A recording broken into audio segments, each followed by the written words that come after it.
10 சாப்பிடுவோம் 10. ஏன்டா ஏன் பசியை கிளப்புறீங்க? கூட குறைச்சி இருக்குல்ல. அப்போ பாத்ரூம்ல இருக்குன்னா 56 இருக்கு. எனக்கு பயமா இருக்கு. கிட்டத்தட்ட ஒரு 17 முட்டை. இதெல்லாம் பெருமையா? கடமை, ஒவ்வொருத்தருடைய கடமை.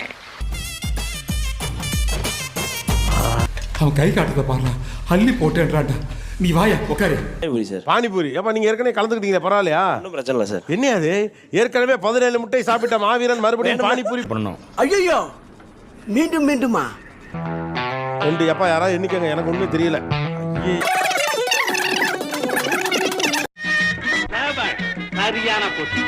இதுல என்னன்னா, இந்த பானிபூரி சாப்பிடுறது மேட்டர் இல்ல, ஏற்கனவே 17 முட்டை உள்ள போயிருக்கு. ஆம்பளையா இருந்தா வா, பொம்பளையா இருந்தா வராத. 4 நிமிஷத்துல நீங்க 25 சாப்பிட்றீங்க. தம்பி 50